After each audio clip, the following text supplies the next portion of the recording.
3, go and throttle up. Discovery Roger, go for deploy. Thanks to you and to everybody in the shuttle program. The crew is go for launch. Roger, nice to be in orbit. We have followed in their footsteps to get us where we are today.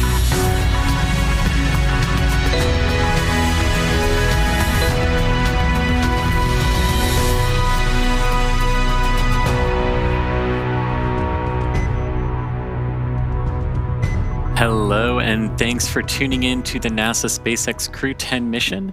I'm Chris Gebhardt with SpaceX Communications, and I'm joined by NASA's Anna Schneider.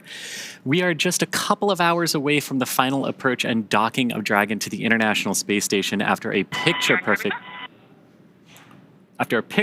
liftoff from the Kennedy Space Center yesterday.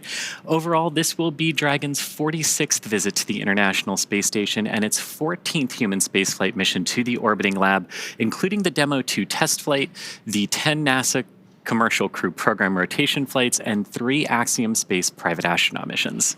Now, looking back over the last 27 hours, launch day preparations started Friday, March 14th for our crew members. About 4 hours prior to launch, the crew completed their final medical checks before joining the SpaceX team to get into their spacesuits. After suit up in the NASA Operations and Checkout building, the crew walked out, waving some final farewells to their family and friends waiting outside. And then the next destination for the crew was the launch pad. It was a short ride to Launch Complex 39A, where the Falcon 9 and Dragon spacecraft were waiting for them.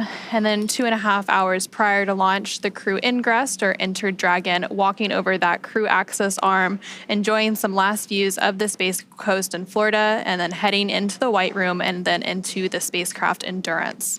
I love this view when the seats rotate. It's how you know you're getting close to launch, especially right before that hatch closure there. And then the moment we all waited for on Friday, Falcon 9 lit its 9 Merlin 1D engines and lifted off from Launch Complex 39A, where so many humans have left the planet Earth from the Apollo and Shuttle and now the Dragon programs. Falcon 9 ascended, and then following stage separation, the first stage booster supporting the mission performed a boost back burn to bring itself back to the launch site, where it landed at Cape Canaveral Space Force Station on landing zone 1. And then a couple of minutes after that, we had a good orbit insertion of Dragon, followed by spacecraft separation. And Anna, for me, it's always great to see Dragon flying free in space. Yeah, it was great, and it was about a 9-minute ride to orbit from liftoff and then until that stage separation and when it was flying free. So then about 45 minutes after liftoff, Dragon executed the first major burn known as the phase burn, which is performed at the first apogee or highest point of the initial orbit and raises Dragon's perigee or lowest point to a higher altitude. This was the first of 5 major burns using its Draco thrusters required to raise Dragon's orbit and position it for approach to the International Space Station. And then earlier today, that sequence of rendezvous and phasing burns continued as Dragon executed the boost burn at 12:08 p.m. Pacific time, 2:08 p.m. Central time. That boost burn put the crew in an orbit where Dragon's apogee, or the highest point of the orbit, was just 10 kilometers lower than that of the space stations. But raising only the apogee of Dragon's orbit isn't enough for the rendezvous that we want in order to be able to dock to the space station. So before we approach the space station, we needed Dragon's entire orbit, not just that highest point, to effectively be shadowing the space station. And in order to do this, Dragon executed the close burn at 12:50 p.m. Pacific time, 2:50 p.m. Central time, which was about half an hour after that boost burn. And there on the left-hand side of your screen, you can see a glimpse inside that Dragon Endurance spacecraft carrying the crew 10 astronauts as they make their final approach to the International Space Station. Now, as Chris was mentioning, that close burn placed Dragon on an orbit roughly co-elliptic with the space station, meaning it was maintaining an orbit roughly 10 kilometers lower than the station the entire way around the Earth.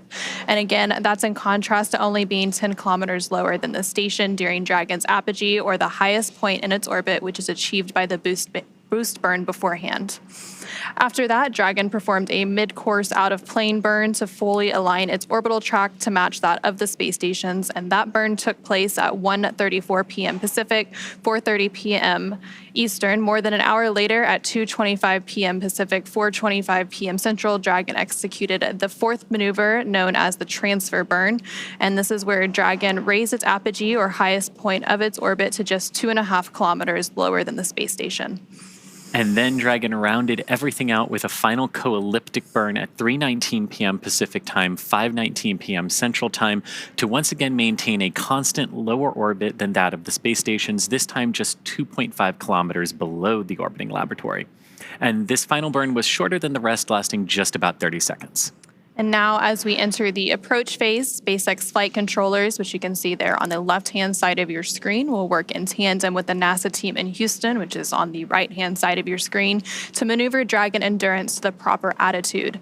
They will initialize the navigation sensors used for the methodical approach to station. They'll also activate and test out a number of systems on Dragon, including the bidirectional communications with the station using the C2V2 system.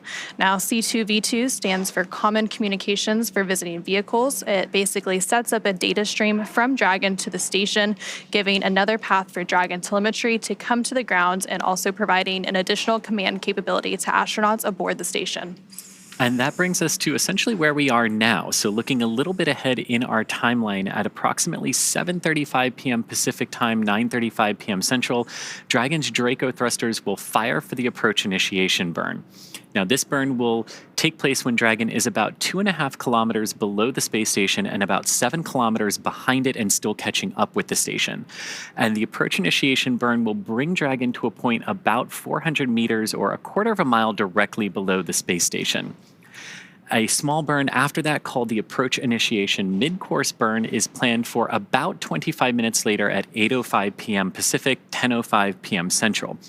And all of these maneuvers will also move Dragon inside one of two checkpoints around the station that requires a set of go and no-go polls from different control teams. This first checkpoint is called the approach ellipsoid, or as you might hear it called out over the nets, AE. And the approach ellipsoid is an imaginary shape measuring 4 kilometers by 2 kilometers by 2 kilometers, and it's essentially a large three-dimensional oval around the space station. Now, before controllers give Dragon permission to move inside the approach ellipsoid, the spacecraft will also be on what's known as a 24-hour safe trajectory. And all this means is that if for some reason the Dragon spacecraft should lose the ability to control itself, it would be at least 24 hours before the trajectory of those orbits would move Dragon inside the approach ellipsoid.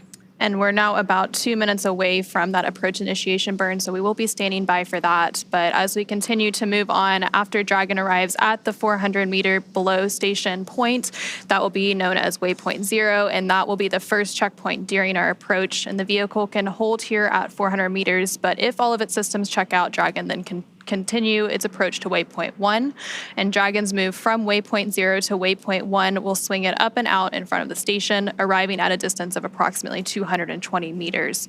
At this point, it will be on what we call the docking axis, which essentially means it is directly in front of the Node 24 docking port.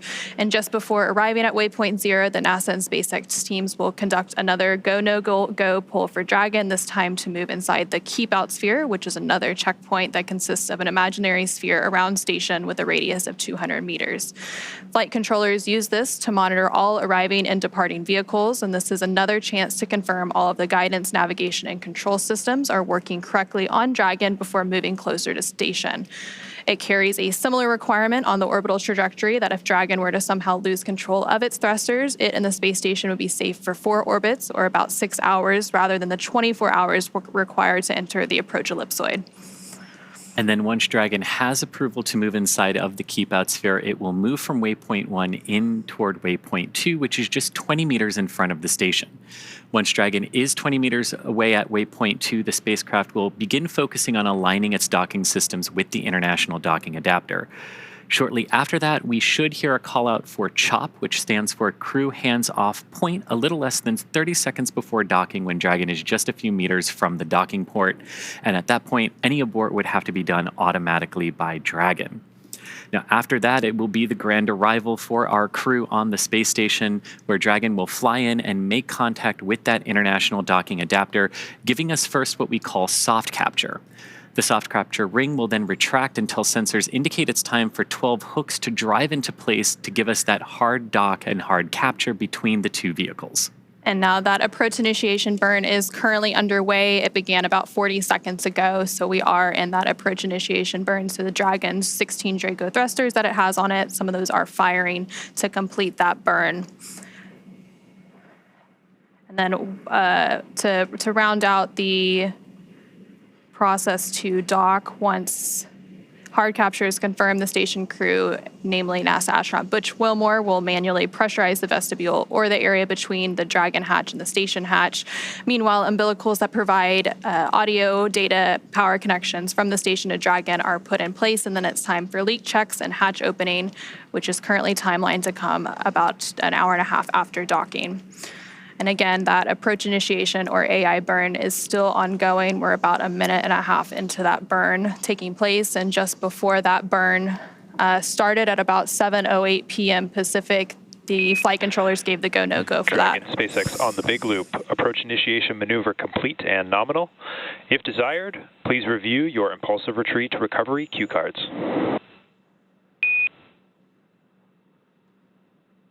SpaceX Dragon, copy. And we heard their SpaceX controllers confirming a good approach initiation burn to the crew aboard Dragon and a good confirmation from our Dragon crew. We also heard them talk a little bit about some of the manual cue cards that they can use because, as we said, before we get to that point of chop with the crew hands off, the crew can initiate an abort if needed. So that AI burn that was completed was about a minute and a half long. Again, bringing Dragon closer into the space station. Dragon is now just over about 6 kilometers away from the International Space Station and continuing to make its final approach today. So as we continue in toward docking today, let's take a closer look at the Dragon spacecraft that's bringing... And Dragon SpaceX on Dragon to ground, you are go to initiate suit leak check procedure for .011.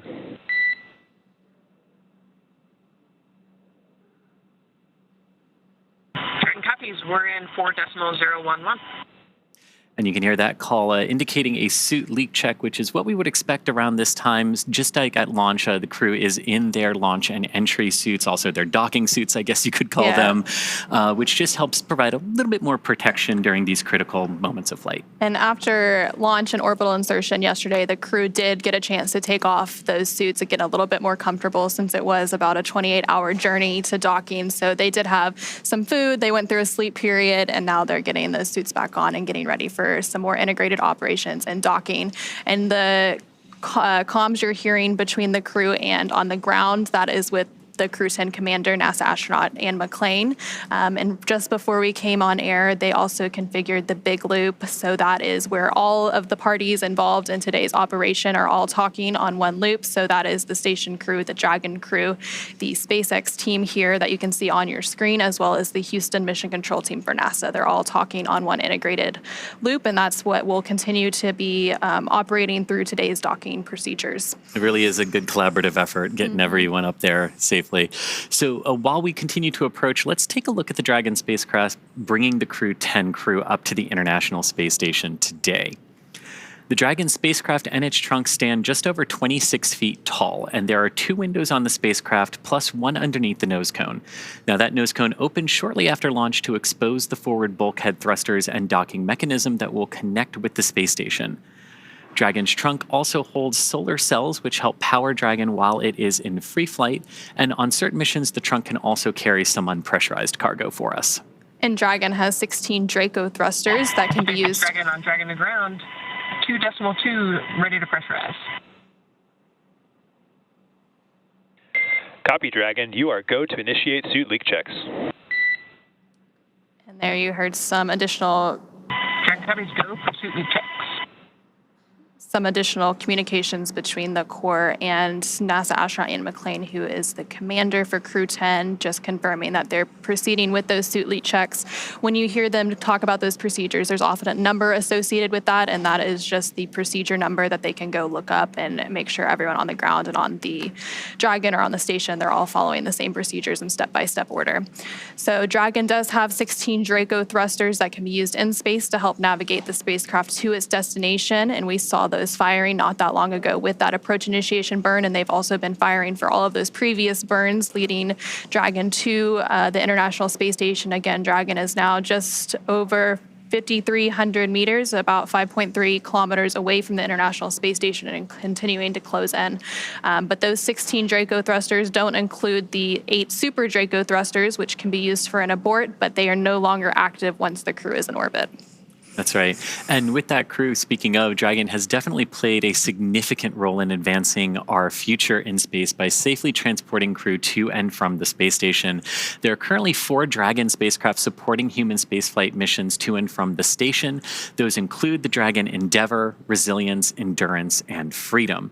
Now, today's crew is flying aboard the Dragon spacecraft named Endurance, which has previously flown 3 crew rotation missions to the station, including Crew 3, Crew 5, and Crew 7. And overall, this is Dragon's 46th visit to the space station and its 14th human spaceflight mission to the orbiting laboratory, including those NASA Commercial Crew Program missions, as well as the private astronaut missions. So including Crew 10, SpaceX has flown 60 passengers since the Demo 2 mission in May 2020. And over the last 24 years, crews on board have also completed thousands of scientific and educational experiments, technology demonstrations, and Crew 10 will add to that. There's hundreds of experiments that they will be participating in. They themselves are basically an experiment through NASA's Human Research Program. A lot of data is captured on how humans react in space and all of the different body systems. And I know one of the Crew 10 crew members is actually part of the Human Research Program CIPHER experiment, which is a relatively new investigation that includes a suite of experiments on all of the human body systems, and it's a very integrated approach, so they will be contributing to that along with many others. Yeah. And like you said, about 200 experiments for Crew 10 while they are up there. Some of my personal favorites are a material flammability test for future spacecraft designs, as well as, engaging with students via ham radio experiments and using the station's hardware as well to help us experiment with lunar communications, which is pretty fun to think that we can use commercial off-the-shelf technology with the space station to see what it's going to be like to talk to each other and talk back on the moon. SpaceX Dragon on Dragon and ground, 4 nominal suits. Copy, Dragon. We see the same. And that is a good call there that you just heard from the crew on board Dragon to the core. And confirm we're clear to... And Dragon, I did not copy your last word. Please repeat.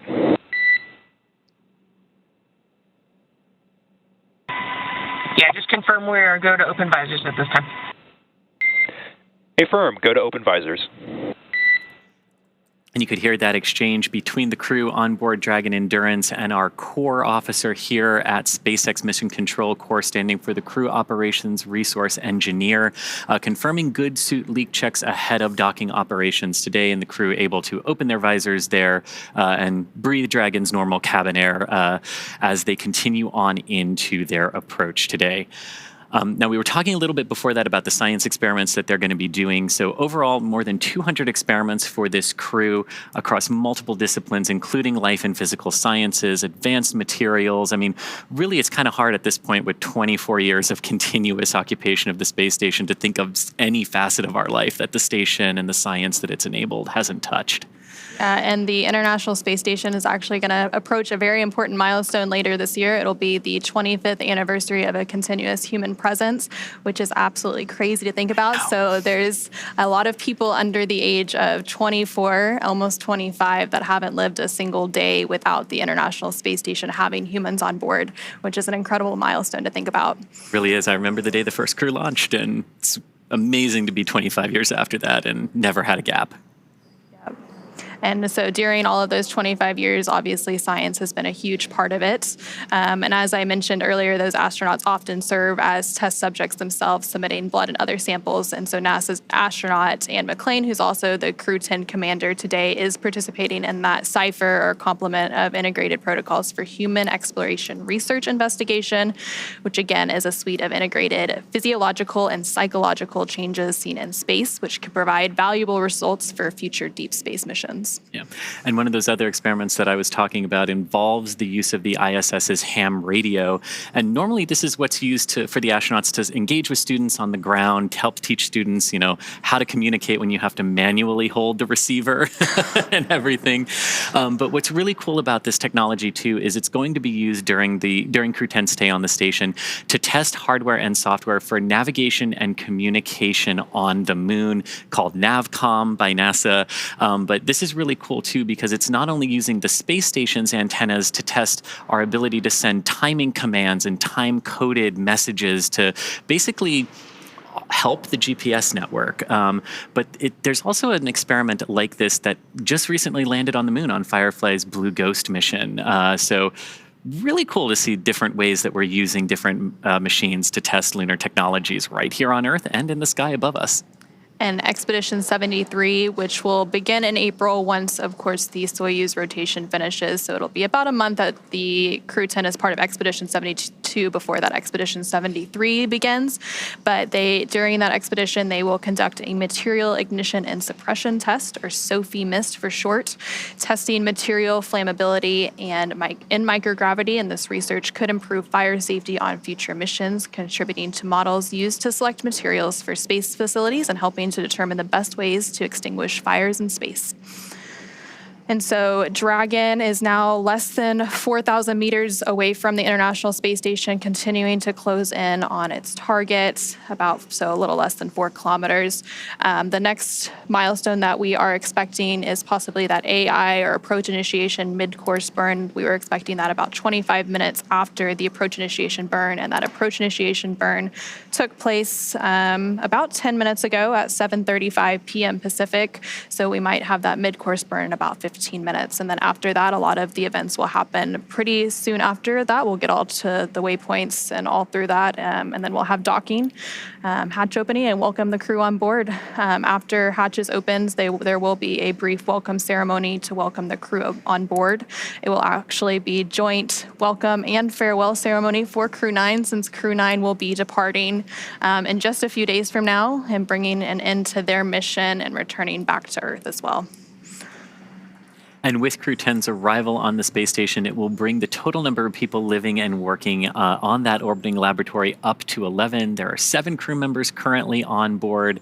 And as you mentioned earlier, part of those 11 crew members in that joint welcome farewell ceremony will be the Crew 9 cadre of NASA astronauts Nick Hague, Butch Wilmore, and Sonny Williams, alongside Roscosmos cosmonaut Alexander Gorbanov. Now, the Crew 9 astronauts will bring, this basically allows them to come home, right? Because we like to do direct handovers between our crews to help get familiarized with the International Space Station right when they get up there. So one of the things that they will be doing is helping the Crew 10 crew get up to speed on those emergency procedures on board the space station.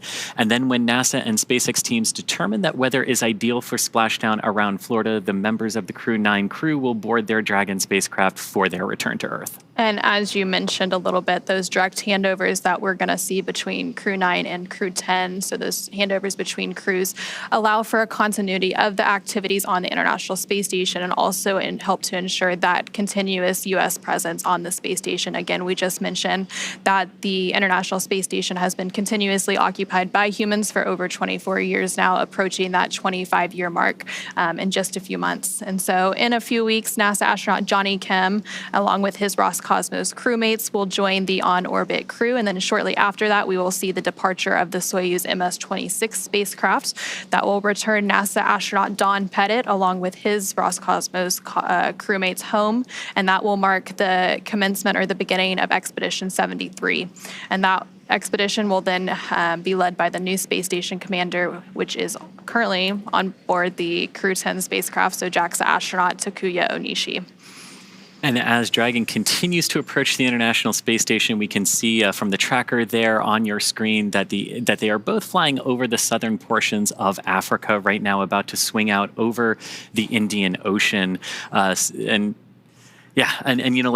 Yesterday was, as we launched, it's all about speed, right? Dragon and Falcon 9 gaining that velocity to get into orbit with each other. But And there we go. Look at that. That was a view from one of Dragon's cameras looking at the International Space Station. This is inside Dragon now, with Commander Anne McClain on your left and pilot Nicole Ayers on your right. You can see them taking a drink there from some of the water that they've got on board Dragon as they continue to monitor the approach to the International Space Station. Unlike some previous vehicles that we have, Dragon is very autonomous in how it approaches the ISS. So the crew is really monitoring and able to take manual command if they need to, but really just monitoring Dragon's progress as it approaches the ISS here today. And there's that view. Anna, I love this. And you can tell that Dragon is looking directly at the International Space Station, its target for today, as it continues to make its approach. So we have those great views there. And now that you have that, well, you did for a second have that map view of where the International Space Station was. So yesterday at the time of launch, which was at 7:03 p.m. Eastern, the International Space Station was flying off the west coast of Australia. So you can see now that they're trying to catch up to each other. They had those approximately 28 hours for Dragon to catch up to the International Space Station so that it can dock today. And you mentioned that catch up, and right before we started getting those great views, we were talking about how yesterday was all about an insane amount of velocity being added to Dragon by Falcon 9. But today, while those vehicles are still going very, very fast, it's a very, very choreographed ballet almost. The vehicles are going to be moving very slow in relation to one another. And that's just to make sure everything stays right on track and as safe as possible as we come in to dock with the ISS today. And as we were mentioning earlier, so along with that choreography, so we have all of those checkpoints along the way to docking. So we have those waypoints that Dragon can stop at. The flight controllers here in Hawthorne, as well as the mission control in Houston, can make sure everyone is okay. Dragon systems all look good for docking. Station systems all look good to receive the vehicle. So all of those checkpoints and waypoints along the way are important for both the teams in space as well as the teams on the ground to just make sure everything looks good, and then they can continue to approach on in.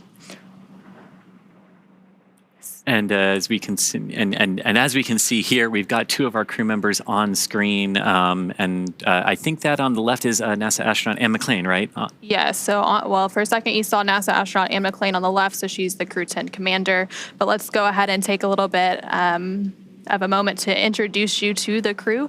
So NASA astronaut Anne McClain is your Crew 10 commander. She was born and raised in Spokane, Washington, and then NASA selected McClain as an astronaut candidate in 2013. Crew 10 is actually her second space flight after launching aboard the Soyuz MS-11 in 2018 and serving as a flight engineer on the International Space Station for Expedition 58 and 59. In total, she previously spent 204 days in space, completing 2 spacewalks that totaled 13 hours and 8 minutes outside of the orbiting laboratory. McClain is a West Point graduate and colonel in the U.S. Army. She's highly decorated and a Master Army aviator. She has more than 2,000 flight hours in 20 different aircraft. And McClain is also an avid rugby player and a former member of the USA Rugby Women's National Team. And I love, too, that she was actually on the space station when Dragon arrived for its Demo 1 mission. And joining her is pilot Nicole Ayers, a NASA astronaut. This is her first space flight. Nicole is a major in the U.S. Air Force and the first member of NASA's 2021 astronaut class. She is a graduate of the U.S. Air Force Academy in Colorado Springs, Colorado. And Ayers has served as an instructor pilot and mission commander in the T-38. The F-22 Raptor, leading multinational and multi-service missions worldwide. She has more than 1,400 total flight hours, including more than 200 in combat. Nicole also has a twin and was born in San Diego, California. And then this is the second mission to the International Space Station for JAXA, or Japan Aerospace Exploration Agency, astronaut Takuya Onishi. He previously launched aboard the Soyuz MS-01 mission in 2016 and spent 113 days in space as a flight engineer for expeditions 48 and 49. Onishi received a Bachelor of Engineering degree in Aeronautical and Space Engineering from the University of Tokyo and then embarked on a career in aviation. He was selected as an astronaut candidate by JAXA in 2009, and during his stay on the space station, he became the first Japanese astronaut to capture the Cygnus spacecraft in space. And while he's not training, Onishi enjoys flying, playing the saxophone, movies, and hiking. And last but not least is mission specialist and Roscosmos cosmonaut Kirill Peskov. The Crew 10 mission is also Peskov's first trip to the International Space Station. Before his selection as a cosmonaut in 2018, he was a co-pilot on the Boeing 747 and 767 aircraft for airlines Nordwind and ICAR. Assigned as a test cosmonaut in 2020, he has additional experience in skydiving and zero-gravity training.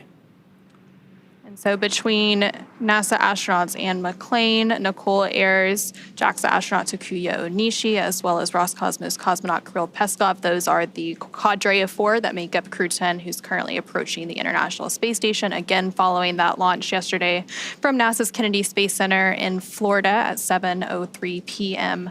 Eastern Time.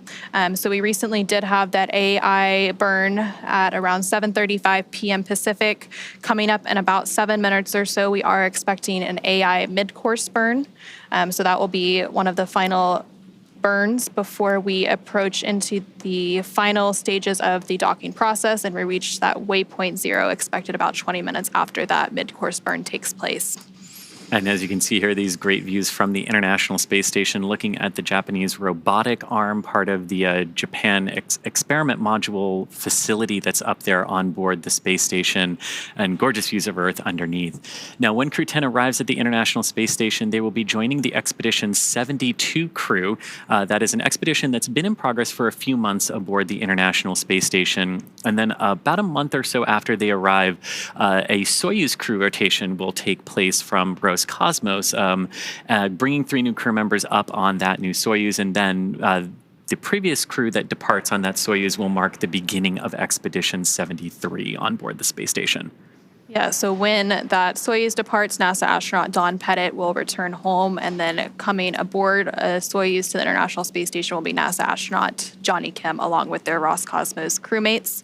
And so again, we typically have those crew rotations take place about every 6 months or so, so they're long duration missions to the International Space Station. And there now on your screen, you're seeing a live view of just behind us, actually, the SpaceX mission control team in Hawthorne. So when we do hear those call-ups to Crew 10, those are typically coming from here with the core or the crew operations resource engineer.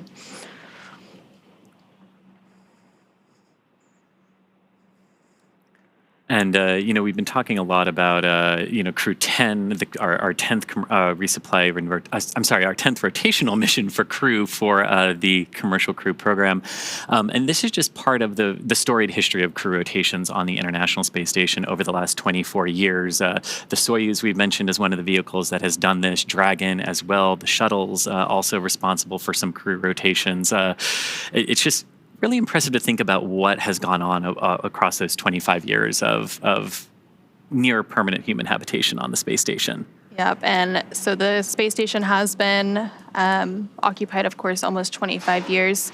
There are a lot of commercial players coming into play, and so we also have our commercial low Earth orbit development program that's looking towards the future of what's next for low Earth orbit once the International Space Station does retire. Of course, it's made incredible contributions so far, though, and it has several years to go. But while we continue on Dragon's approach to the International Space Station, why don't we go ahead and check in with the International Space Station Flight Control Room and NASA's Gary Jordan. Hey, thank you, Anna. Thank you, Chris. Welcome to the International Space Station Flight Control Room here in Houston, Texas. The teams here are working jointly with the teams in Hawthorne, California, monitoring the operations that are in space right now. Crew 10 approaching the International Space Station, about to enter inside the approach ellipsoid. The teams here in the room are currently polling for that next milestone.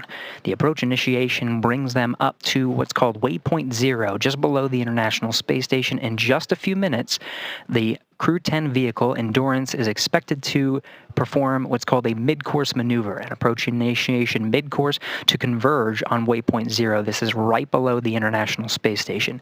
Teams here in the room are polling to make sure that the next milestone that happens from waypoint 0 to waypoint 1, right immediately in front of the International Space Station, that the teams here are go for that next milestone. When Endurance makes its way to waypoint 0, it will not pause. It will continue on to waypoint 1 right in front of the International Space Station. There are a couple of things that the teams here in the room need to check off to make sure that Crew 10 is ready for docking. The International Space Station's solar arrays are in what is called the feathered position. That means they are folded back and locked into a position that is minimally invasive, allows the station to draw power from the sun, but does not interfere with any of the docking and attitude controls that are necessary to hold the station's position.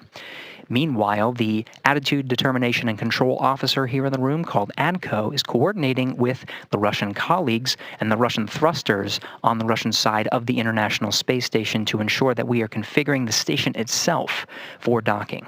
Inside the International Space Station, the crew is preparing for Crew 10's arrival. Nick Hague is setting up his workstation for monitoring procedures, though the crew has the prime controls as a backup for the automated docking of Endurance to the International Space Station. As a safety precaution, Nick Hague is receiving that data through the Common Communications for Visiting Vehicles, or C2V2, a data link between Crew Dragon and the International Space Station, giving live telemetry and giving Nick Hague the ability, if necessary, to perform an abort if there were any contingency scenario, a scenario that Nick Hague himself is trained for. Butch Wilmore, NASA astronaut, will be preparing the hatches for opening once Dragon is docked to the International Space Station, slated for 11 p.m. Central Time tonight. Butch Wilmore will work through the hatch opening procedures. There are several hatches to get to the crew, including the Node 2 forward hatch at the very front of the International Space Station, followed by the A-Pass. It's the last hatch right before you see the Dragon hatch. And there's a vestibule in between that needs to be pressurized from vacuum up to sea level, 14.7 pounds per square inch. All of that will happen after docking. In the meantime, NASA astronaut Don Pettit setting up cameras inside. Once Crew 10 is docked and the pressurization between the vestibule is up to pressure, it'll be the Crew 10 astronauts and cosmonaut aboard that'll float through and be welcomed by the Expedition 72 crew. All of that underway right now. We're expecting the mid-course maneuver and all of the maneuvers ahead to get through those next milestones for a docking tonight at 11 p.m. Central Time. We're right here with all of the action and following along with you over in Hawthorne. So for the next few steps and to follow Crew 10 and the astronauts aboard, let's go over back to Hawthorne with Anna and Chris. Back to you guys. Thank you so much, Gary. It was great to hear that update from the International Space Station Flight Control Room. During your update, we did hear that the approach initiation mid-course burn happened and it was completed. It was all good. I went as planned. And again, that burn was just to further fine-tune Dragon's path. And there you briefly saw a view from the International Space Station looking at Dragon as it makes its final approach to the International Space Station.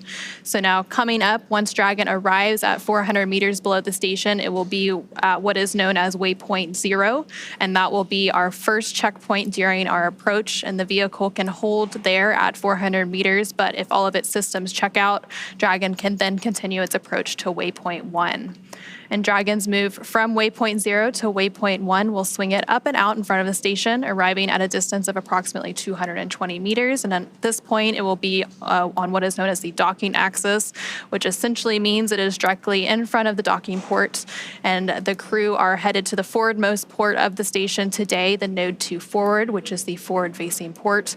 And Dragon has docked to Node 2, also known as the Harmony module, for all of the crewed missions so far, because that is where both of the International Docking Adapters, or IDAs, are located. And then once Dragon is only 20 meters away from the space station at waypoint 2, the spacecraft begins focusing on that final alignment of its docking systems with the International Docking Adapter. Shortly after that, we are likely going to hear a call out that says CHOP, which stands for the Dragon SpaceX on the big loop, mid-course maneuver complete. Trajectory has converged on waypoint 0.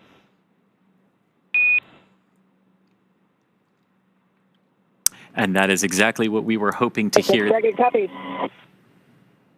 Exactly what we were hoping to hear there, that mid-course correction burn, nudging Dragon back onto the proper trajectory to intercept waypoint 0, which is that 400 meters below the International Space Station.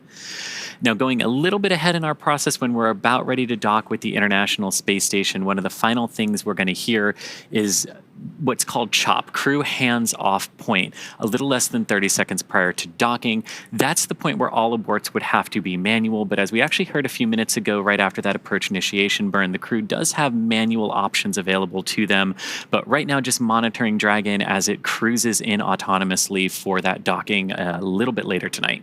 And you can see that live view and a beautiful view at that of Dragon Endurance as it approaches the International Space Station. Now, these views are being captured by cameras on the International Space Station, which is Dragon's target for today. And the International Space Station and Dragon are currently flying about 260 statute miles over the Indian Ocean. And so after CHOP, and as we make that initial capture and the grand arrival, when Crew 10 arrives at the space station, Dragon will fly in and make contact with those international docking adapters, giving us what we call soft capture. And the soft capture ring then retracts until sensors indicate it's time for 12 hooks, 2 sets of 6, to drive in place to give us a hard capture and firmly secure Dragon to its new home on the space station. Then the station crew, namely NASA astronaut Butch Wilmore, will manually pressurize the vestibule or the... And Dragon SpaceX on the big loop. Ground has pulled go for approach 0 and enabled the maneuver. Expected maneuver start time is approximately 0321 Zulu. Reminder that Dragon will nominally continue its approach through waypoint 1 towards waypoint 2 without stopping.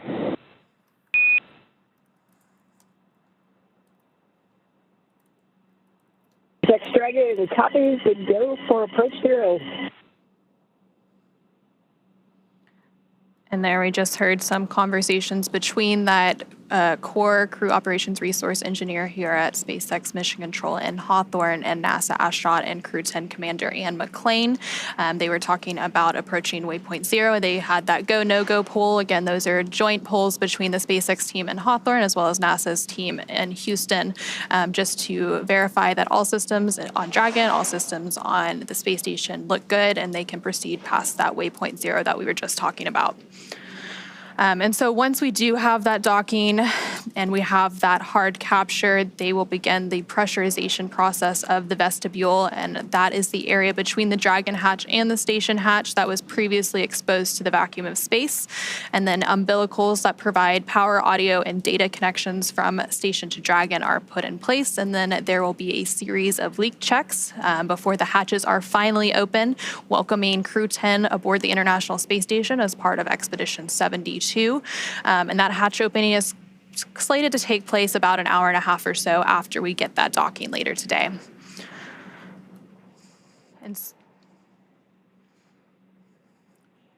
And so following a liftoff yesterday at 7:03 p.m. Eastern, 4:03 p.m. Pacific, a lot has happened since then. So there was that 9-minute ride to orbit before we had that orbital insertion and Dragon flying free. And there you see Dragon flying free continuing to on your screen following that about 28-hour journey. Station Houston on the big loop. Expect to start monitoring Dragon in approximately 35 minutes.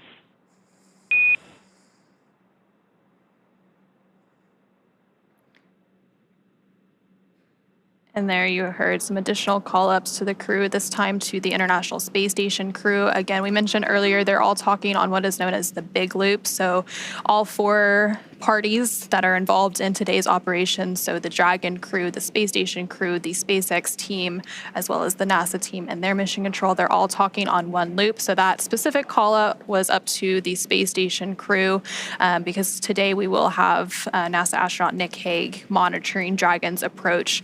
And so they were just saying that there's about 35 minutes before that monitoring will begin taking place by NASA astronaut Nick Hague.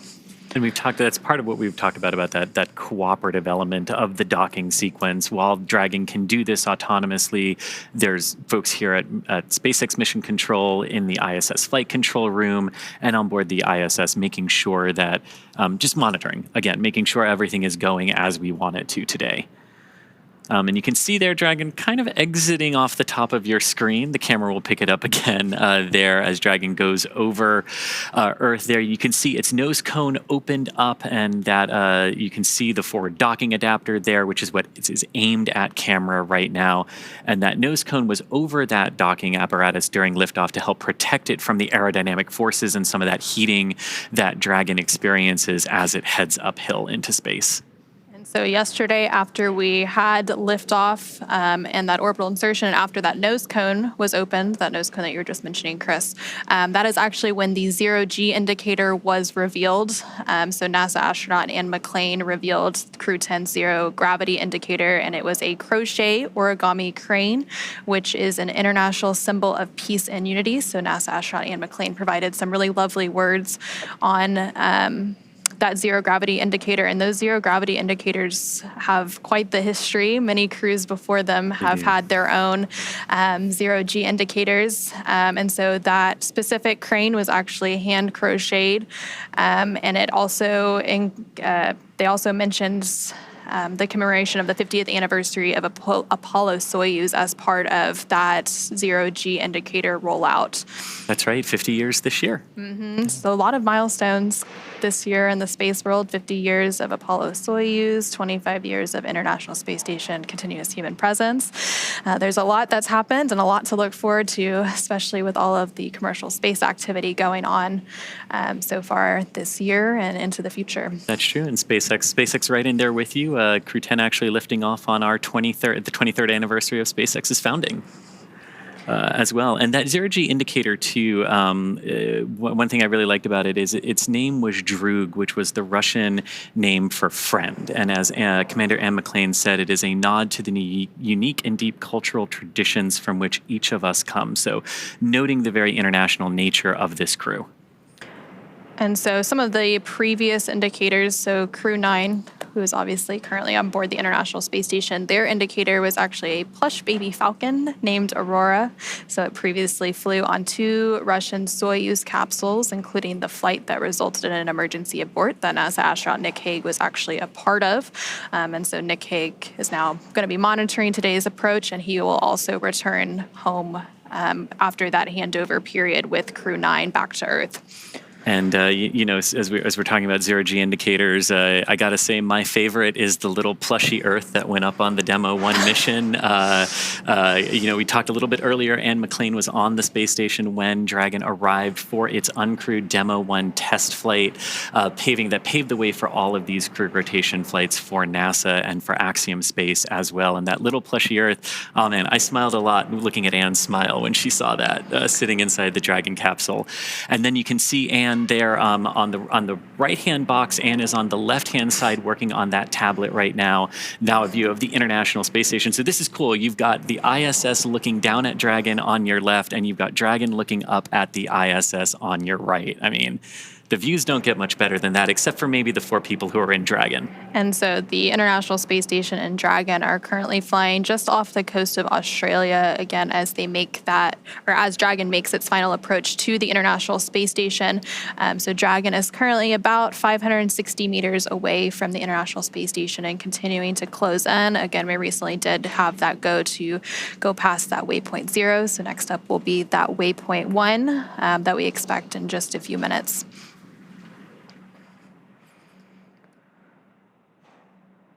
Yeah, and from that initial test flight that Dragon did in March of 2019, that was then followed in May of 2020. Kind of hard to believe we're also approaching the 5-year anniversary of Dragon human spaceflight missions as well this year. We had that Demo 2 mission with Bob Behnken and Doug Hurley launching in May of 2020 and coming back a couple of months later in August. And then we started those crew rotation missions for the Commercial Crew Program for NASA in November of that year with our Crew 1 crew and Dragon. And since that point, there's always been a Dragon at the International Space Station. And so we did mention earlier there are currently 4 Dragons that are active. So they're flying today on the Dragon spacecraft Endurance. And typically whenever there is a new Dragon, the crew gets to name it. And so we have Endurance, Resilience, Endeavor, Freedom. And Freedom, yes. And also, so we talked a little bit about the zero gravity indicator. The crew also works to design their mission patch ahead of each mission. And so that also dates back. It has quite a history with those mission patches. So the SpaceX Crew 10 patch was designed by the 4-person crew. They actually used AI for some initial inspiration, and then a human artist perfected the design. So it's a 10-sided patch with the Roman numeral X boldly in the center, representing the 10th operational flight of the Dragon spacecraft. And then on the patch, the Dragon has its wings out in full flight. And it's a nod to the 4 crew members who are all professional pilots. So we mentioned that a little bit earlier when we were going through the bios of NASA astronauts Anne McClain, Nicole Ayers, JAXA astronaut Takuya Onishi, as well as Roscosmos cosmonaut Kirill Peskov. All of them have a pilot or aviation history, so that was a little bit of a nod in their patch as well. And again, you're seeing some live views there of NASA astronaut Anne McClain and NASA astronaut Nicole Ayers to the left and right there on your screen. So Nicole Ayers is the pilot. Anne McClain is the commander for the mission today. Again, as they continue to make their way to the International Space Station for docking to that forward port.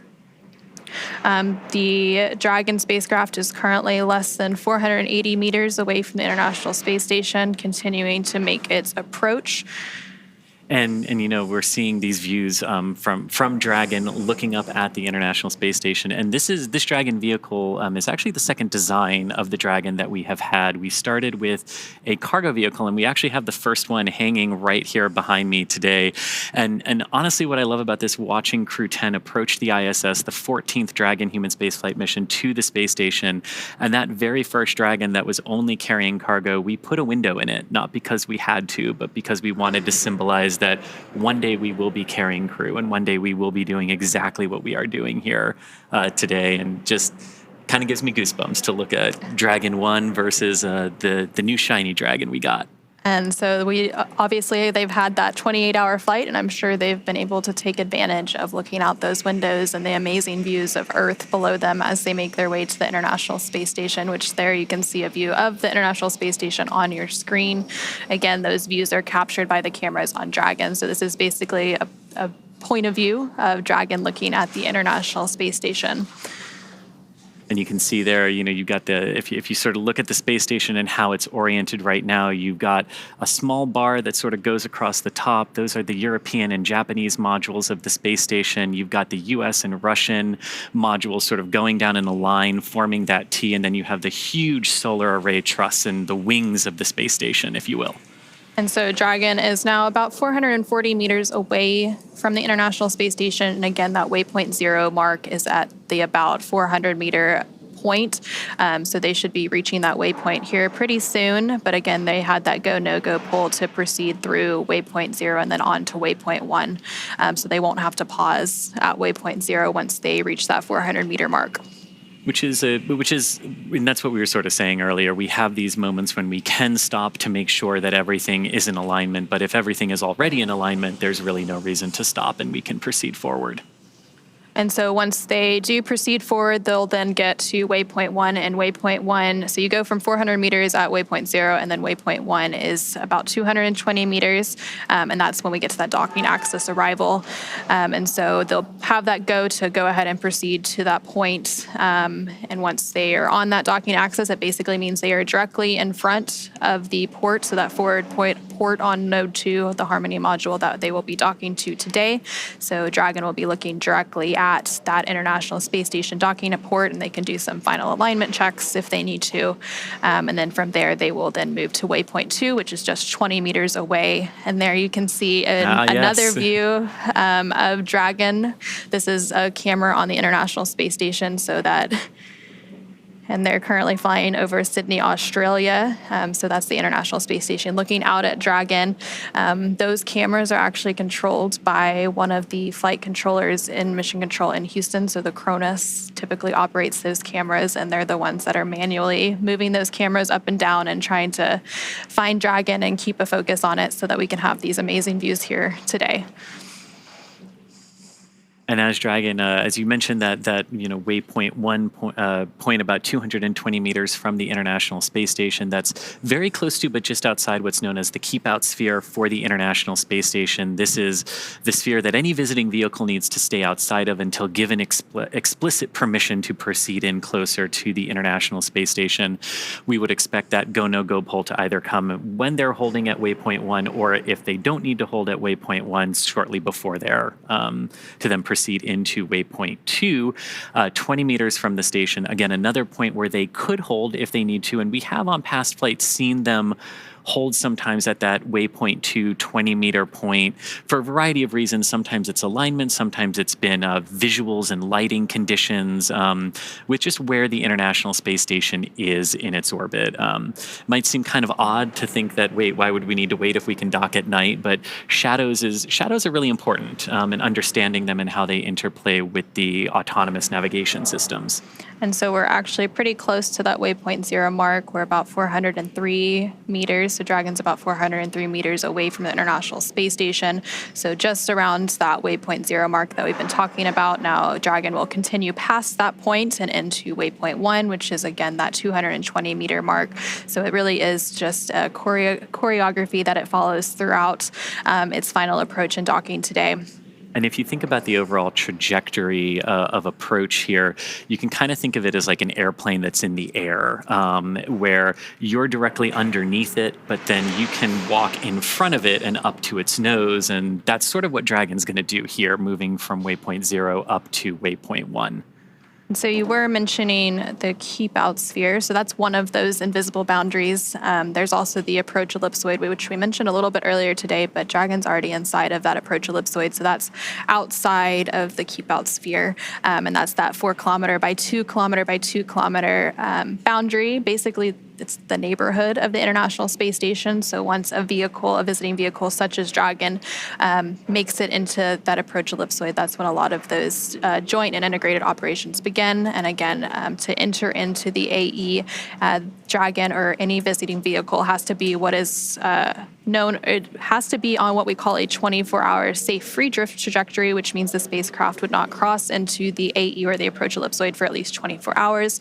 So when they do those go, no-go polls to proceed in that is one of the things that they're looking for, making sure that that the vehicle is safe and can proceed in. And so now we're going inside that next invisible boundary around the space station, which is that keep out sphere that we've been mentioning.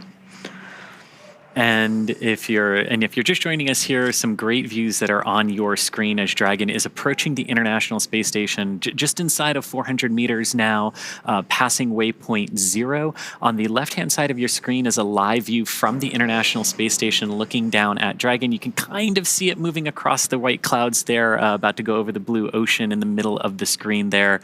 And then on the right, we did have some images of the International Space Station and some images inside of Dragon as well. But Anna, it never gets old looking at views of spacecraft silhouetted against Earth. And if we think these views are amazing, I just can't imagine what Crew 10 thinks of these views looking down at Earth from the Dragon spacecraft. So you did mention we were inside of waypoint 0. Dragon SpaceX on the big loop. Approach 0 has started and trajectory has converged on waypoint 1. Expect arrival at waypoint 1 at approximately 0347 Zulu.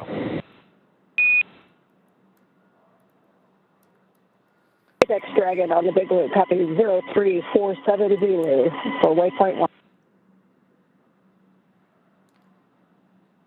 And you hear that sequence of calls there confirming that Dragon successfully passed waypoint 0 and the trajectory has aligned where we want it to waypoint 1. So everything going very, very good there.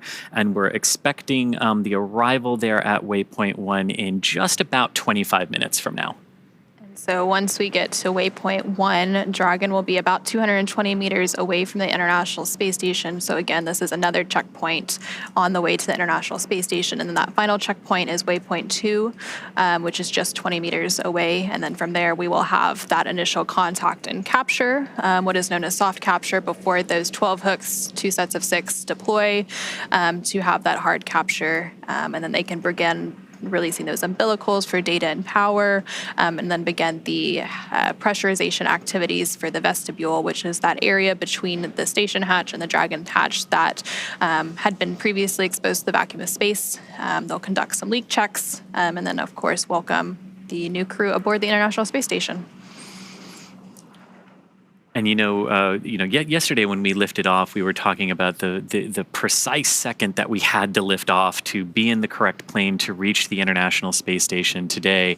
And liftoff times are very, very choreographed, tightly choreographed to make sure we can do this. But once we get into orbit, it becomes a little bit different, right? And the timings of various burns, the timings of arrivals can all change. And that's basically because you've got Earth's gravity pulling on the spacecraft, you've got the moon, you've got some of the other planets, and the orbits, we do really good at predicting them, but once we see what the spacecraft is actually doing, it helps us refine those timelines a little bit like we saw today. And the timings of those burns changing a little bit, maybe not needing to do some of them if Dragon is doing really well. So it really is interesting how it shifts from super precise to now we've got to see what they're actually doing in space. Typically, when we have a launch, we have what's known as a targeted docking window. So then, of course, it shifts a little based on those burns, whereas the launch itself is an instantaneous launch window, so it has to go at that exact minute and second.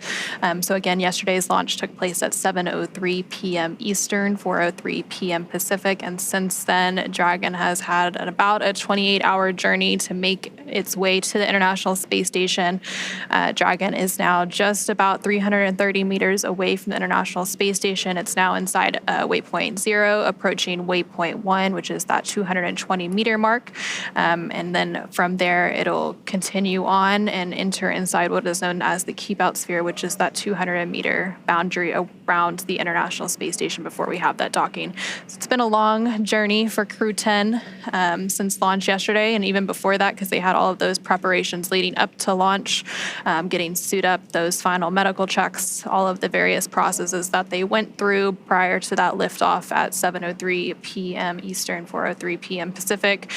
So I'm sure they will be glad to be welcomed on board the International Space Station in really just a few minutes from now. Yeah, and after that liftoff yesterday, and after the crew initially got onto orbit, there were some things that they needed to do as Dragon, configured itself for the orbital journey up to the International Space Station today. The crew got some time to eat, they got some time to rest and relax as well over the course of the last 28 hours. So it hasn't just been fully in their suits, in their seats. They were able to take those suits off shortly after liftoff. They are, of course, back in those suits now because during the more critical operations of spaceflight, such as launch, docking, undocking, and reentry and splashdown, we do have the crews in those intravehicular activity suits, or IVA suits as we call them. So you'd mentioned a little bit some of the free time that they've had without those suits. They did have that sleep period. They woke up today around 8 a.m. Central, 8 a.m. Pacific, 10 a.m. Central. So they've been up for about 10 hours or so getting ready for today's docking operations, but they did have that time to take a nap and get well rested and ready to be part of the Expedition 72 crew, and also on the International Space Station. Not that long ago, the ISS crew was actually asleep right before we came on air. So they finished those post-sleep operations that they go through to start getting ready for today's docking operations. Again, NASA astronaut Nick Hague will be monitoring Dragon's approach. And SpaceX Dragon on the big loop. Expect reconfiguration of C2V2 return link to support docking video shortly.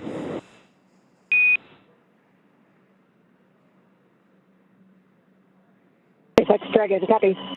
And that call basically saying that that C2V2, the common communication for visiting vehicle system that allows Dragon to talk to the ISS to talk to the ground, it just sort of creates some nice redundant communication paths for all the vehicles and all the teams involved today.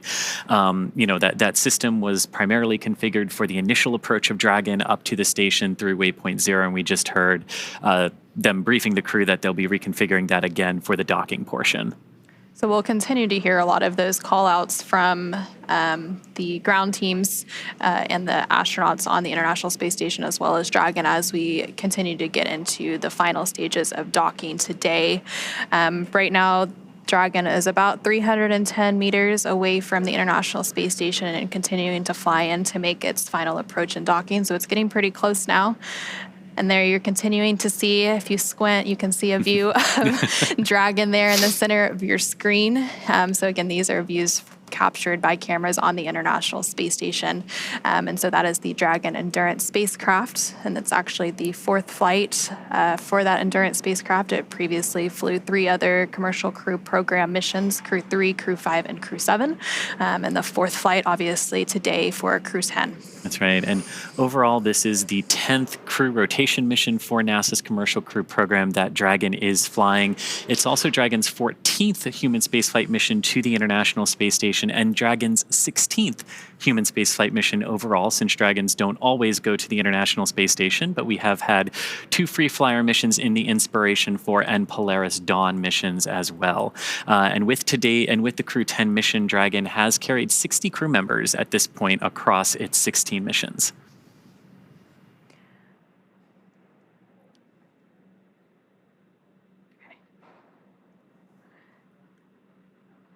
And so, yeah, Dragon has had 10 rotational missions, so that continues to be part of NASA's commercial crew program.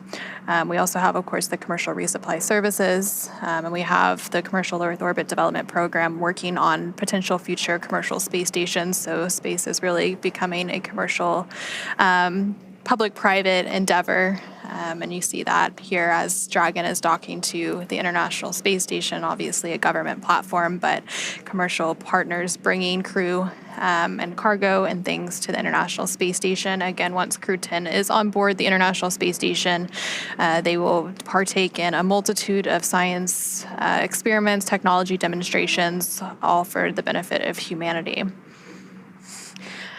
And so as Dragon continues to make its final approach to the International Space Station, now about 370 meters away, let's go ahead and turn it back over to NASA's Gary Jordan at NASA's Mission Control Center in Houston. Hey, thank you, Anna. We are following along on the action here. Now inside the approach ellipsoid, we are in what is called joint operations. Both teams in each of the flight control rooms here in Houston, as well as where you are, Anna, at the Mission Control Center over in Hawthorne, California, with the SpaceX teams, are operating by the same joint flight rules. They're working through the procedures step by step, doing go, no-go polls along the way to make sure that all teams are ready for the next steps. The teams here in Mission Control Houston are currently polling to make sure that we can pass waypoint 1 and go inside waypoint 2. When we pass waypoint 1, we're going to be inside what is called the keep out sphere. Now, when we cross that boundary, there are a new set of flight rules to abide by and a new set of conditions to make sure that the crew can proceed all the way to docking, currently scheduled again for tonight at 11 p.m. Central Time, 9 p.m. Pacific. So the station is continuing to prepare for the crew's arrival. As I mentioned before, the station's solar arrays are feathered.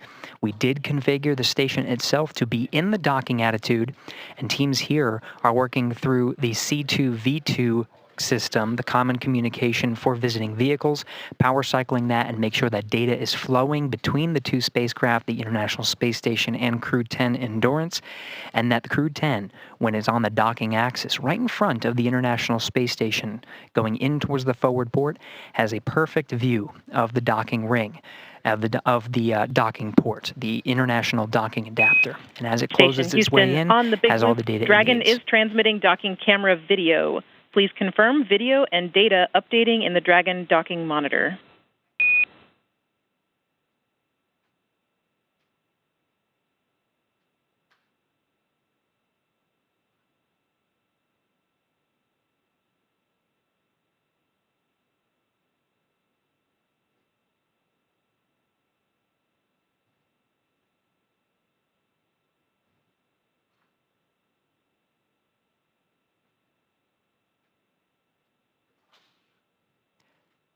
That was Capcom Tess Caswell here in Mission Control Houston, standing by for confirmation from the crew aboard Endurance.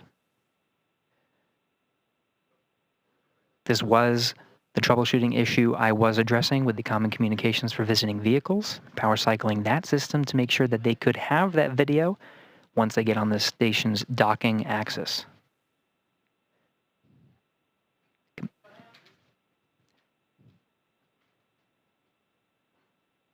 As we wait for crew confirmation, we are getting video from the International Space Station's external cameras. And Houston Station on the big loop, I can confirm I have good centerline camera. Station looks beautiful. Houston copies.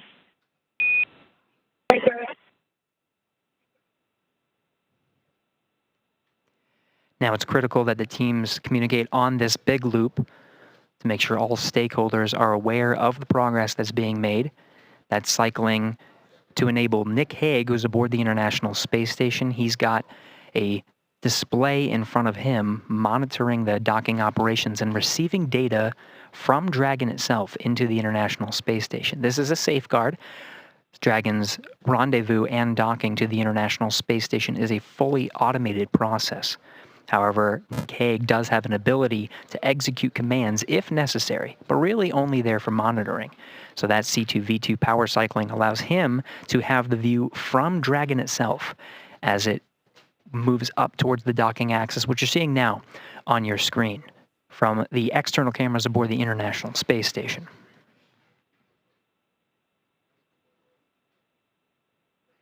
Hague monitoring Dragon's arrival, receiving data including range and range rate, making sure that Dragon is moving at the expected velocity, speed, position. Everything's positioned on board the International Space Station for docking. Again, the station itself at the docking attitude.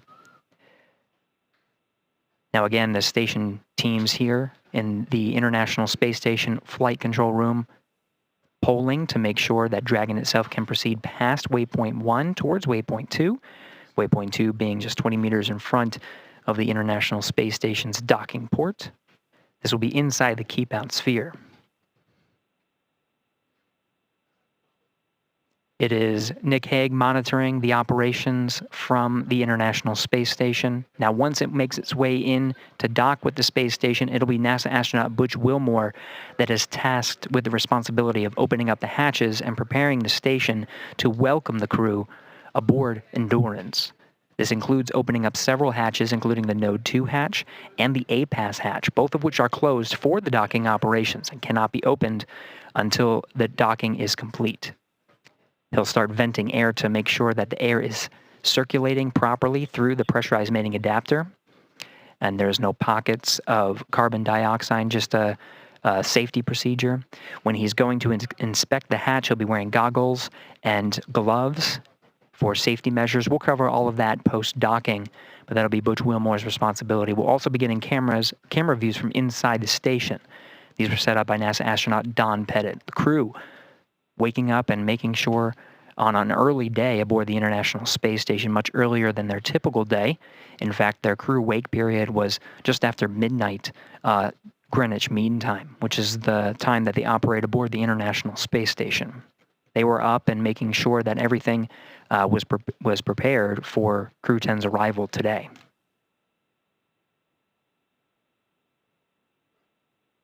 Now we're making our way up the docking axis, beautiful views as Endurance makes its way above the horizon of the Earth.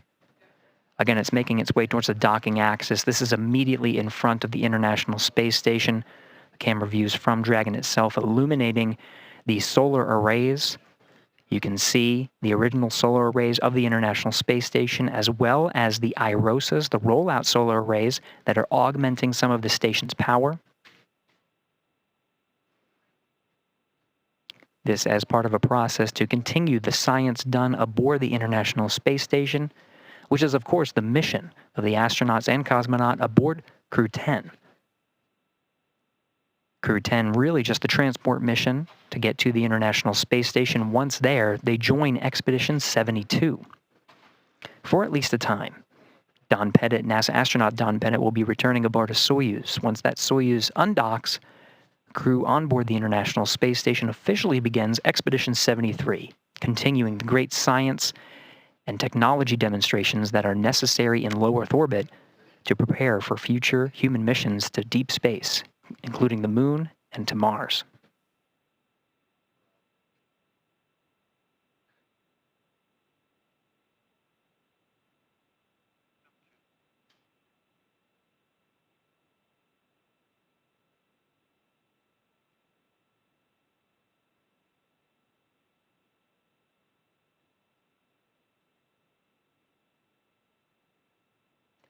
Camera views from inside Dragon Endurance showing displays that show some of the trajectory that is necessary to converge with the docking axis. This is waypoint 1. Now, when you see those displays, you'll see the trajectory curve out, the spacecraft itself calculating breakout maneuvers that are necessary as it makes its way along the planned set of procedures and approach maneuvers. Waypoint 1, immediately in front of the docking axis, once that is executed, the Dragon will fire its Draco thrusters to maneuver inside.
We're inside 6 minutes from the planned arrival of Waypoint 1, continuing to get these fantastic views provided from the International Space Station, as well as from inside Dragon itself.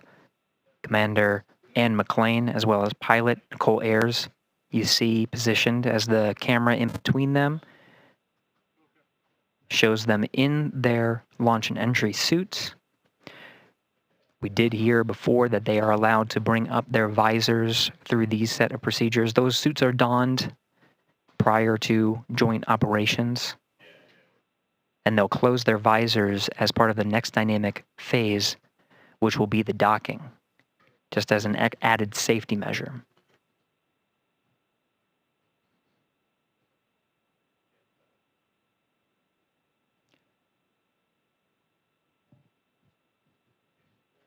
Endurance less than 300 meters from the International Space Station, being illuminated by an orbital sunset right now.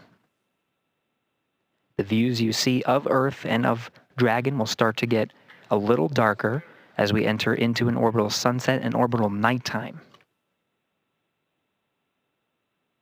Dragon, now brightened by the sun, will start to dim, and you'll start to see the docking lights as well as the navigation lights. Docking light will be white at the center of the spacecraft, and you'll see green and red lights on the forward bulkhead, green indicating the starboard position, red indicating the port position. The International Space Station cameras sometimes view from an upside down position, as you can see from this view, as the Earth is on the top left of your screen. So the port and starboard navigation light positions will be reversed, but it's because the camera is sort of upside down from the position of Earth. Additionally, the cameras on board the International Space Station are subject to the radiation environment of the station. Now, the station itself does receive a certain amount of radiation, but also a certain amount of protection from the Earth's atmosphere. As we are in low Earth orbit, 250 miles from the Earth is not terribly far. There's still a decent amount of protection, but there is a higher radiation environment. When we enter into an orbital nighttime, some of the cameras, you'll start to see some pixels, different colors on the camera. As we enter into an orbital nighttime, those pixels and different colors become a little bit more apparent. Those are from the radiation environment, the radiation damaging the pixels inside the cameras themselves.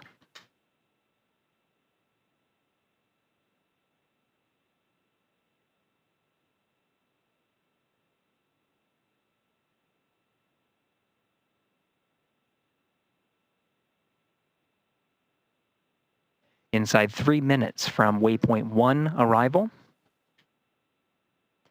We do have a go to proceed past waypoint 1.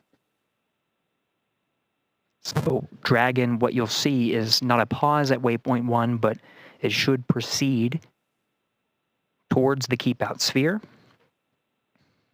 You'll notice some of the views change throughout our coverage here. The feeds coming from Dragon, you can see illuminating the International Space Station. Those feeds provided by ground SpaceX stations. On the big loop.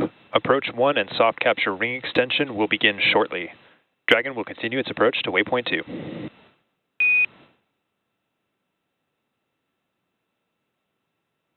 SpaceX, Dragon, copy all.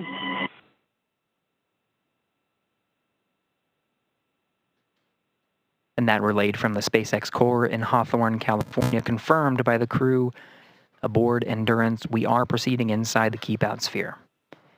You are seeing the docking light begin to blink at the center of Dragon Endurance. Features of Dragon becoming a little bit more apparent. The nose cone fully open, exposing the docking ring and the forward bulk of the Dracos. You did hear that Dragon will extend the soft docking ring mechanism. This allows for a cushioned contact as Dragon makes its way toward the International Docking Adapter. Docking comes in several phases, which includes contact and a soft capture, which is initiated by the docking ring. That docking ring is retracted to pull Dragon in closer to the International Space Station, and then begin a sequence to hard dock Dragon to the International Space Station. There are 12 hooks that are driven to really latch Dragon to the International Space Station. They're deployed in 2 sets of 6. And those will be confirmed by the crew. Once all of the hooks are driven, there is also an umbilical that extends and connects to an interface on the International Space Station side to provide power and data transfer between the 2 vehicles. Dragon right now operating on battery power and solar power that's generated from the trunk. Once Dragon attaches to the International Space Station, it'll be receiving power from the International Space Station through the duration of its stay aboard. We did hear confirmation that Dragon is passing waypoint 1. So we're now moving inside the docking axis and towards the keep out sphere.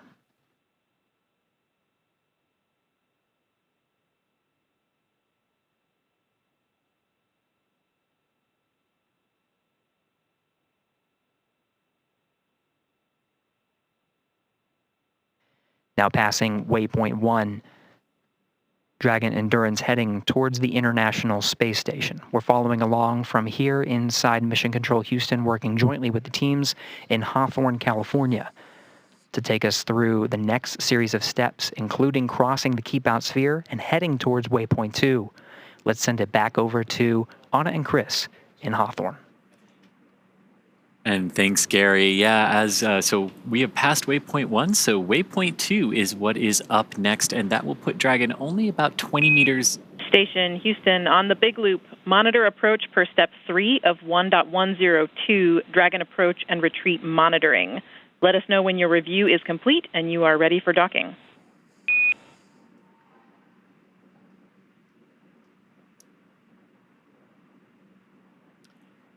You heard that. Station copies on the big loop step 3, and I can confirm that the review is complete and we're ready for docking. So that call there between the ISS flight control room and the crew on board the International Space Station. Houston copies. At waypoint 2, Dragon will hold for approximately 5 minutes. And you heard that call there indicating that the ISS... Thanks for the heads up. And the crew there are now ready for Dragon's docking to the forward docking adapter of the Harmony module of the International Space Station. Dragon approaching waypoint 2, which is the point about 20 meters from the International Space Station's forward docking adapter. And as we did just hear there, we are expecting Dragon to hold for about 5 minutes once it reaches that point. It crossed through waypoint 1 and waypoint 0 without having to hold. But again, these waypoints or checkpoints are places we can hold if we need to, and if we don't, we can proceed forward through them. And so we have gone through 2 of those waypoints, so waypoint 0 and 1. And so now Dragon is less than 200 meters away from the International Space Station, about 170 meters currently, away from its target of that node 2 forward docking port. And there you're seeing a great view on your screen of the Dragon Endurance spacecraft as it makes its final approach to the International Space Station. The teams in Mission Control Houston the teams at the International Space, or not the International Space Station, the SpaceX Mission Control teams behind us are, of course, doing some final go, no-go polls for docking. It's one of the final checkpoints between those teams to make sure everyone is good to proceed and to dock. We did hear that there will likely be a brief hold at waypoint 2. And again, that waypoint 2 is just 20 meters away from the International Space Station, so very close at that point. So they will hold briefly. And then from there, we will have our final approach and docking. We will have an initial soft capture. We did hear that the soft capture ring was being extended a few minutes ago. Mm-hmm. And then from there, they will begin to deploy those hooks, 2 sets of 6 for a total of 12 hooks to get that hard capture. And during that final hold, that again, we're expecting around the waypoint 2 mark, which is 20 meters away from the space station. During that final hold, they can possibly wait for better lighting conditions. So the space station does have exterior lights and Dragon can dock in the dark. But of course, we go through an orbit every 90 minutes. So there's a sunrise and sunset every 45 minutes. So if they need to wait for a little bit of improvement in the lighting conditions, they can use that waypoint 2 hold opportunity to wait for things like that, ensure final alignment, ensure everyone is good to go for that final approach and docking. And as we could see right there, right before we switch to the inside view there, that's a great view on the outside. You can see that we're passing into an orbital sunset here, so approaching orbital night. And you can see how that lighting is very different on board the International Space Station. But what I love about that view, too, is you can see the forward navigation strobe light from Dragon illuminating the forward element of the International Space Station where it will be docking just a few minutes from now. But of course, approaching waypoint 20. This is a view now from the International Space Station looking at Dragon. You can see the white navigation light indicating the center of the docking alignment axis there. And the green light that you see is the starboard navigation light. So just helping the folks on the International Space Station keep track of Dragon's orientation there. And the red one that just came into view is for the port side orientation. And I really love this too as we get into orbital night as we're approaching the space station, because we're probably going to see Dragon's Draco thrusters pulsing, and that's always a sight to behold in orbital night. And so Dragon and the International Space Station. Soft capture ring extension complete.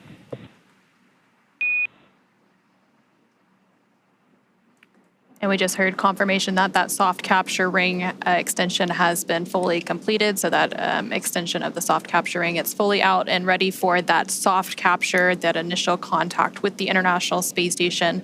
So right now, the International Space Station and Dragon are currently flying over Canada.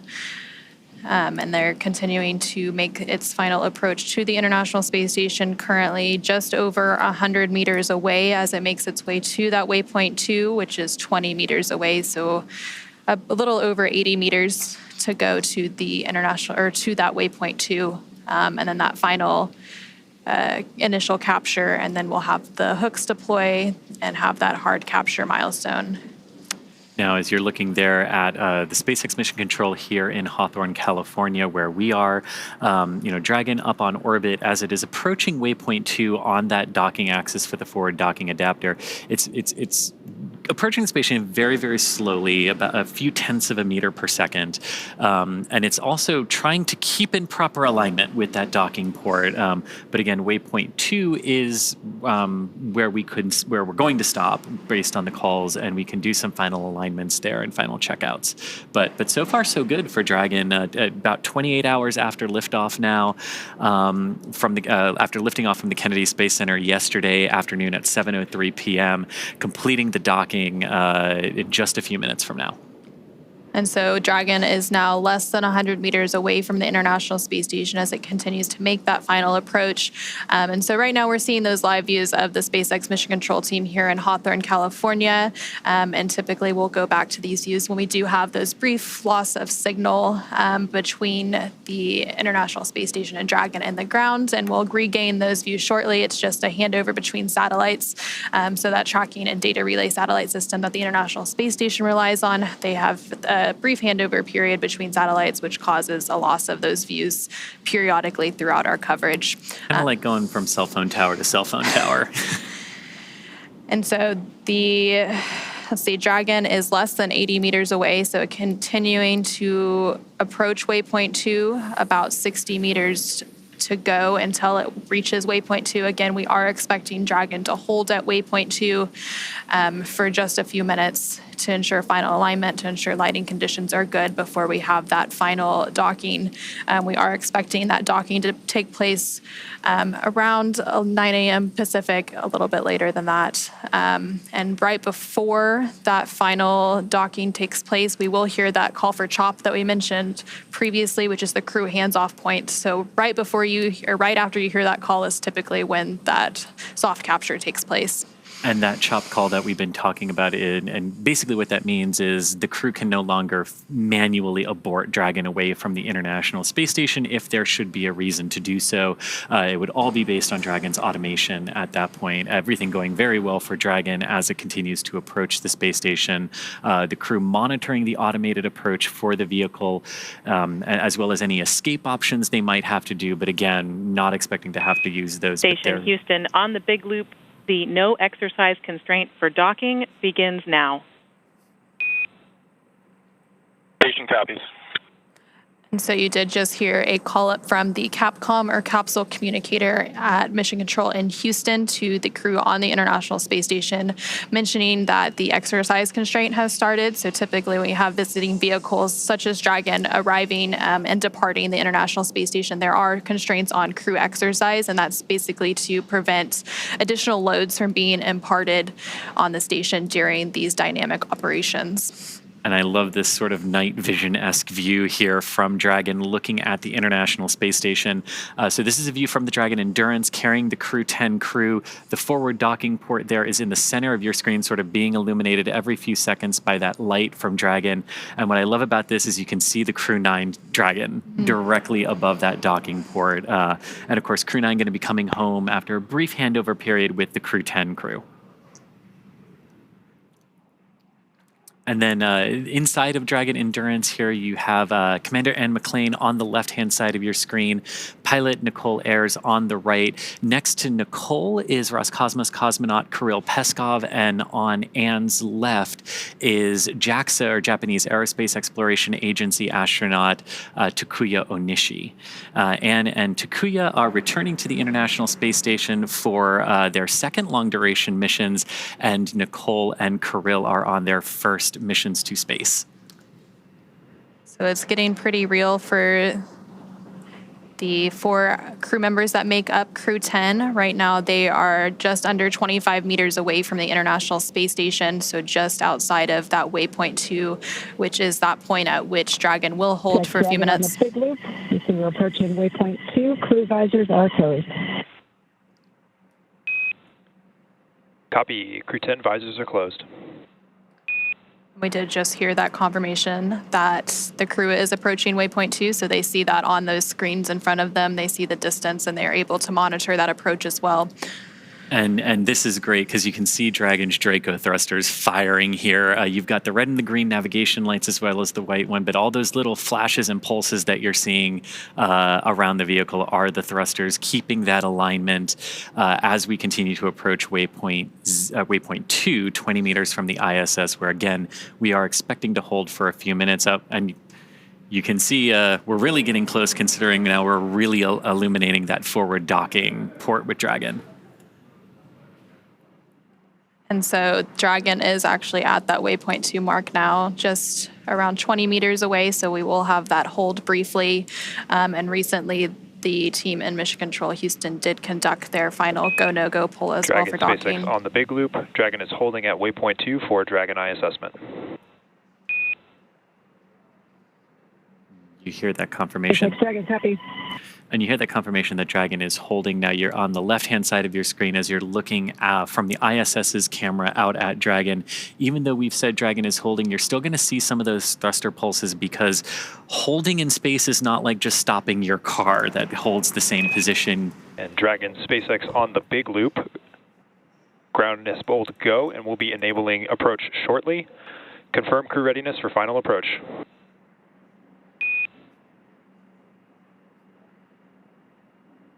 SpaceX Dragon, Crew 10 is ready for final approach. And that is great words there to hear from SpaceX Mission Control. Resume has been commanded. Reminder, once Dragon is inside the crew hands-off point, retreat and breakout are not permitted.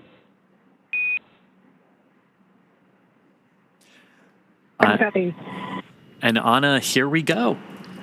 So we did just hear that they have the go to resume final approach, so that we had that brief hold completed at waypoint 2, which was just 20 meters away from the International Space Station. So Dragon will now resume its final approach and finish its fly into the International Space Station's Node 2 forward docking port. And we heard Dragon is in approach 2. Your good confirmation of Dragon in that approach 2 mode, meaning it has passed waypoint 2 and is coming into the station. Again, you can see Station Houston on the big loop. Dragon is on final approach and is go for docking. Monitor per steps 5 and 6 in 1.102 Dragon approach and retreat monitoring. Station copy. and that was the call from the International Space Station Flight Control Room to the crew on the ISS. Again, just everyone confirming, making sure everyone's on the same page, as Dragon is now very close to docking with the International Space Station here today. And so Dragon is now just 17 meters away from the International Space Station and continuing to close in on its target. Coming up here shortly, we will likely hear that call out for CHOP, which stands for Crew Hands Off Point. That typically takes place less than 30 seconds before docking. So as soon as you hear that, you know that that docking will take place very soon after. And then at that point, when we hear the CHOP call out, any aborts will have to be done automatically by Dragon. And so also on the International Space Station, we have NASA astronaut Nick Hague monitoring this final approach. And then once Dragon is docked, NASA astronaut Butch Wilmore will walk through those hatch preparation and opening steps to welcome the crew on board. And Dragon is now less than 14 meters away from the International Space Station and continuing that final approach. These very delicate series of maneuvers now. Dragon approaching very, very slowly relative to the International Space Station. Again, we talked earlier that launch is all about accelerating the vehicles to orbital velocity, and even though both Dragon and the ISS are traveling at about 17,500 miles per hour or 27,500 kilometers per hour, they are moving very, very slow, like 1/10 of a meter per second in relation to each other right now. Dragon now at about 10 meters away from the International Space Station. We're standing by for that call out for CHOP here shortly. SpaceX Dragon, 10 meters. Copy, 10. And again, you're looking at the forward docking port of the International Space Station, which is mounted to the Harmony or Node 2 module of the space station. The Crew 9 Dragon, which has been there since September, is also attached to a docking port on this module, and that Dragon is actually just off the top of your screen there as Crew 10's Dragon comes in for docking in just a few moments. And I love these views again. You've got the Dragon, you've got the ISS staring at Dragon on the left-hand side of your screen, and you've got Dragon looking at its docking port on the ISS on the right. And Dragon is now less than 7 meters away from the International Space Station as it continues to make that final approach. Traveling with a range rate of less than 0.082, which, as you mentioned earlier, it continues to get slower and slower as we make this final approach. Pretty good. 5 meters. Copy, 5 meters. So the next call we should hear is CHOP, or that crew hands-off period, followed moments later by docking. That typically comes at about 2 meters away from the International Space Station. Right now, we're less than 4 meters away.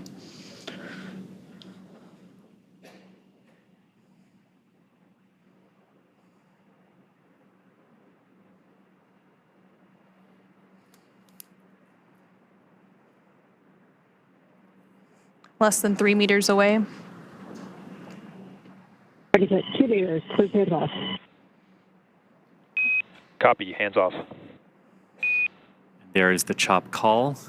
Standing by for initial contact of Dragon to the International Space Station.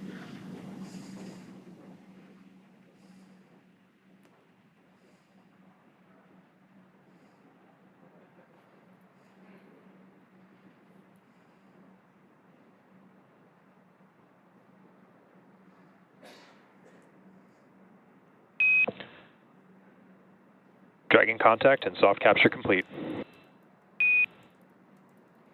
And there you heard Dragon has successfully docked to the International Space Station. We have contact and soft capture confirmed. Soft capture meaning that the initial soft capture ring around Dragon has physically connected with the International Docking Adapter. And this is just the first part of the overall docking sequence, Anna. And so we did have that contact confirmed at 9:04 p.m. Pacific, 11:04 p.m. Central, while both Dragon and the International Space Station were flying 260 statute miles. Capture ring retraction in progress. Flying 260 statute miles over the Atlantic Ocean, and we did just hear confirmation that that soft capture ring is now beginning to retract. So they're beginning those steps to firmly attach Dragon to the International Space Station so that we can have what is known as a hard capture. And again, as we mentioned earlier, like all the timings of these events are a little nebulous and they can change around by a couple of minutes here. So while we were expecting completion of we're expecting the completion of soft capture ring retraction, which we heard was already underway in just a few minutes. That will be followed by the start of the hard capture sequence, which is a series of 12 hooks that are separated into 2 batches of 6 that drive between Dragon and the International Space Station to really hard connect them together. And then after we have that, we have a whole bunch of other things that sort of come into place at that point once Dragon is securely on the Harmony module of the ISS. Once those soft capture systems retract, the spacecraft will we're getting closer for the hard capture. And then and that's about a 15-minute process. And so once those hooks are fully driven, so those 2 sets of 6 hooks for a total of 12, then we will see those umbilicals deploy. And again, that helps to hardline the data and power from the International Space Station to Dragon. And then the crew on the International Space Station, as well as Dragon, will get ready for the hatch opening operation. So they will have to pressurize the vestibule. Again, that is that space between the Dragon hatch and the Space Station hatch that was previously exposed to the vacuum of space prior to this docking. Again, we had that docking initial capture at 9:04 p.m. Pacific.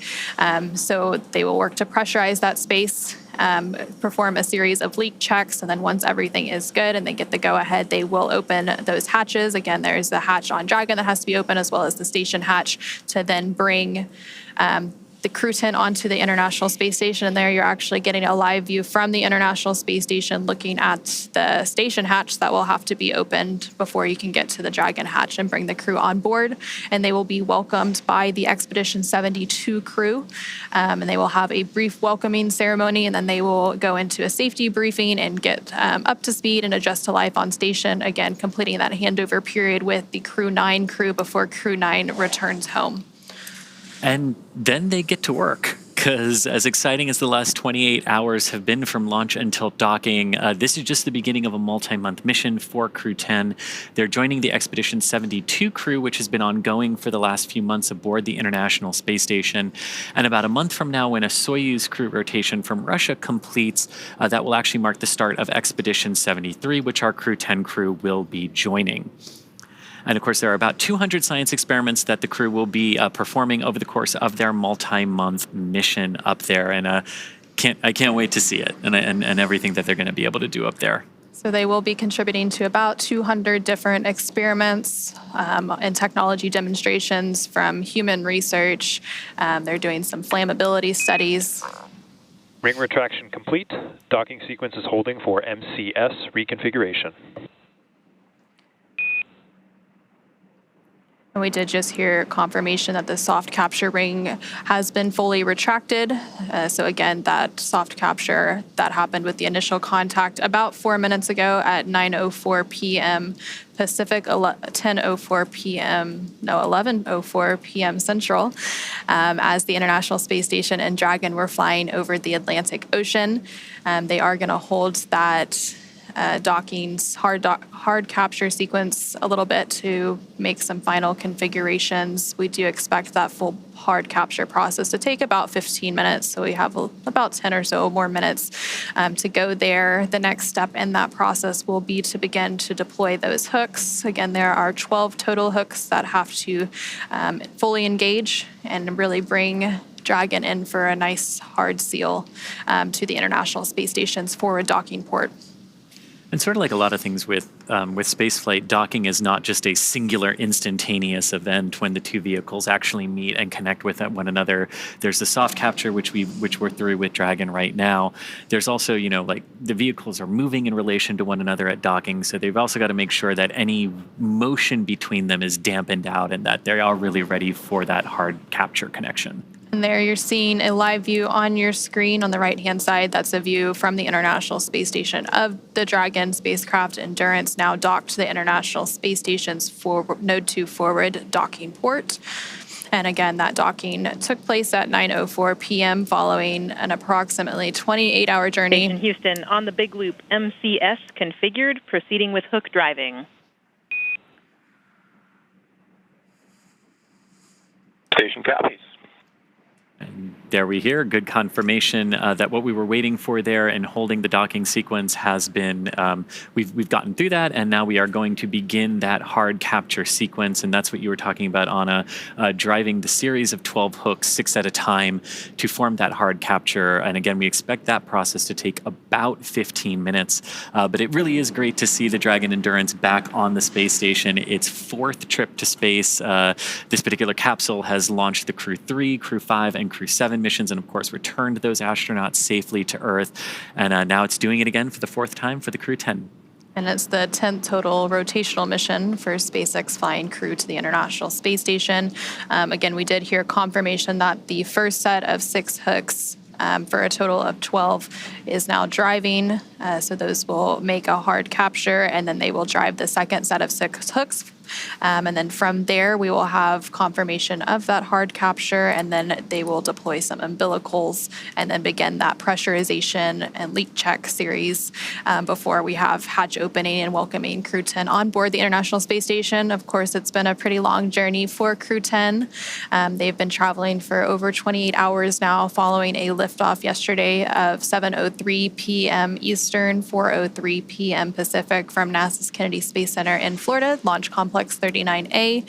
They had approximately 9-minute ride to orbit before we had that orbital insertion and second engine cutoff, and then they've been traveling in free flight since then. They had a series of burns that set them up for a docking today at 9:04 p.m. Pacific. They first had their phase burn, and that was completed yesterday at 4:52 p.m. Pacific, followed by a boost burn at 12:08 p.m. Pacific, a close burn a little bit after that at 12:50 p.m. And then they had a mid-course out-of-plane burn, a transfer burn, co-elliptic burn, and just recently we had that approach initiation burn. So a lot of burns to set them up and get them on a track to where they are now at the International Space Station. And after that sequence of burns, it went pretty good after that point. We saw Dragon cruise through the waypoint 1 and waypoint 0 targets of 400 and 220 meters respectively from the International Space Station, and then close into that waypoint 2 were a brief hold and then right on in for a picture-perfect docking over the North Atlantic. And so we did have that soft capture at 9:04. Now the first set of 6 hooks has fully closed, and now the second set of 6 hooks is driving.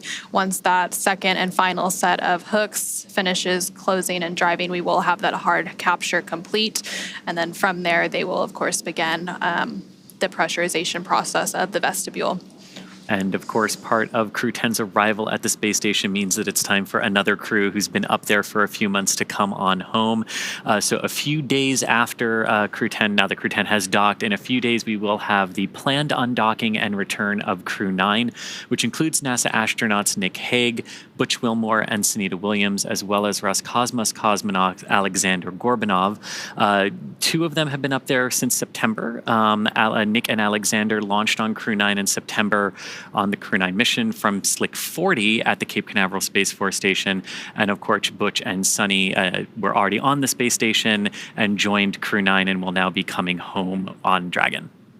So they will do that brief handover period. The handover period between crews is pretty typical. We like to ensure a continuous presence of U.S. crew, and then the Crew 9 will help bring Crew 10 up to speed as the new arrivals and get them adjusted to space station life before they return home. And so that second set of 6 hooks continues to drive. We had that initial docking about 10 minutes ago at 9:04 p.m. Pacific, and typically it takes about 15 minutes to have hard capture complete, so we should be approaching that milestone here shortly. And as all of that is happening and those umbilicals are being connected, hard capture complete.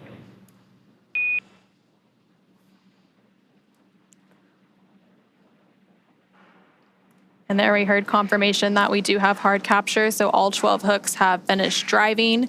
And then from there, the umbilicals will start to deploy. And that, again, brings that hardline data and power from the International Space Station to Dragon. And then the pressurization of the vestibule will begin. And again, NASA astronaut Butch Wilmore on the International Space Station side is on tap to be to help with those hatch opening operations today. Again, we are expecting hatch opening about an hour and a half or so after or from now, and then from there will be a welcoming combined with a farewell remarks of Crew 10 since that handover is pretty short. And then from there they will adjust to station life. There will be a safety briefing, and then they'll get right into it as Expedition 72 members for the next month before they become Expedition 73. And and you can see that's Sunny Williams there in front of the hatch on the International Space Station side. So we did hear confirmation of hard capture is complete. The docking sequence still proceeding, though, with Dragon. You mentioned those umbilicals that are now being driven between the vehicles to establish good power and data connections between the International Space Station and Dragon. Now, we've talked a little bit about what the folks on the ISS side are doing here, getting those hatches ready. And inside Dragon, they're continuing to monitor the docking sequence as it progresses, and then they'll also be able to get out of their suits as well that they have been in for the last couple of hours as Dragon has approached the International Space Station. So as Dragon crew gets out of their suits, of course, as we mentioned previously, NASA's astronaut Butch Wilmore is going to start those hatch opening operations. And there on your screen, you are seeing NASA astronaut Nick Hague as well as Roscosmos cosmonaut Ovchinin as they stand by to greet Crew 10 members and welcome them as part of the International Space Station crew. Again, they are going to get that pressurization process underway here shortly, and they will pressurize that area known as the vestibule, which is the area between the Dragon hatch and the station hatch that was previously exposed to the vacuum of space. And then once that happens, they will conduct a series of leak checks. And there on your screen, you just saw NASA astronaut Sunny Williams actually floating right in front of that hatch that will be open in just a little bit.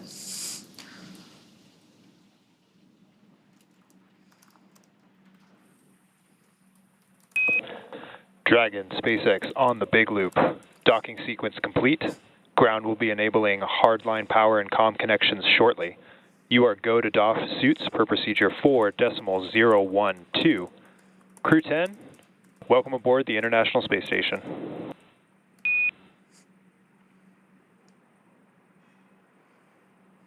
SpaceX Houston and ISS, this is Dragon Mission Specialist Takuya Onishi on the Big Loop. We copy the docking sequence is complete. We are go for 4.012 for docking suits. And on behalf of the entire crew, I would like to thank all the partners, especially our SpaceX friends who trained us and enabled us to safely arrive at the International Space Station. It was so amazing to see the ISS shining in the darkness of space and symbolizing human beings, technology, and international cooperation. And it's such a great honor for us to be part of this program. We have a lot of exciting work ahead of us that we are looking forward to. Again, thank you very much to everybody who helped us to get here.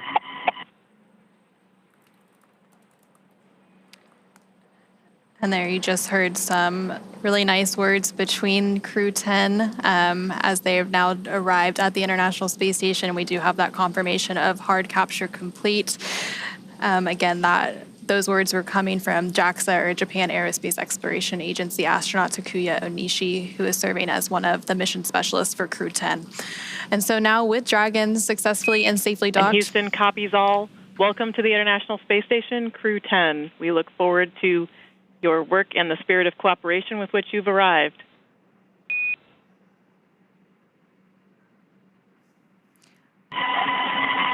Thank you very much, Tess. And there's some words from the capsule communicator, Capcom, in Houston and the International Space Station Flight Control Room. Back to Crew 10, and again, now with Dragon docked, that's going to wrap us up for our coverage here in Hawthorne, but our coverage for Crew 10 won't stop there.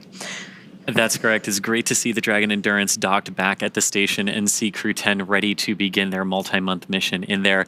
In a minute, we're going to toss it back to Gary in Mission Control Houston to take us through the vestibule depressurization hatch opening. And then we'll see NASA astronauts Anne McLean and Nicole Ayers, along with JAXA, or Japan Aerospace Exploration Agency astronaut Takuya Onishi and Roscosmos cosmonaut Kirill Peskov float into the International Space Station. But first, let's do a quick recap of how we got here.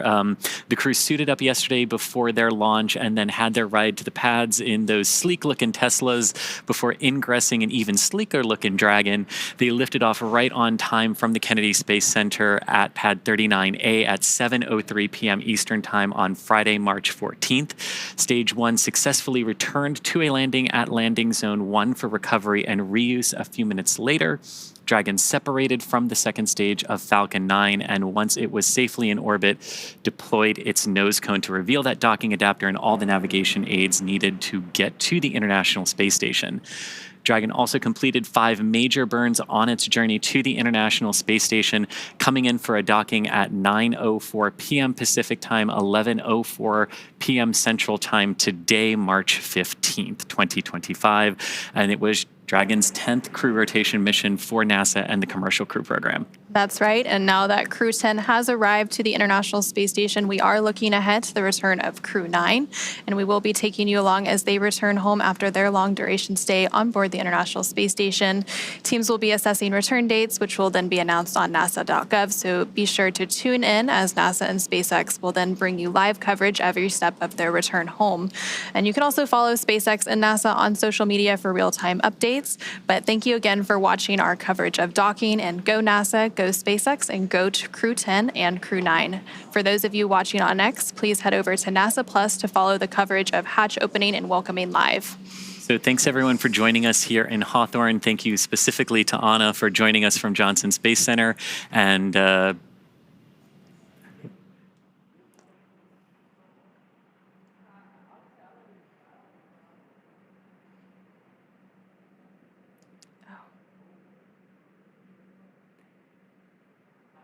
And thank you, everyone, again for tuning in. We'll now go ahead and pass it over to NASA's Gary Jordan at the Johnson Space Center in Houston, who will continue sharing the mission of hatch opening and welcoming as the crew prepares to board their home for the next few months, the International Space Station. Thank you so much.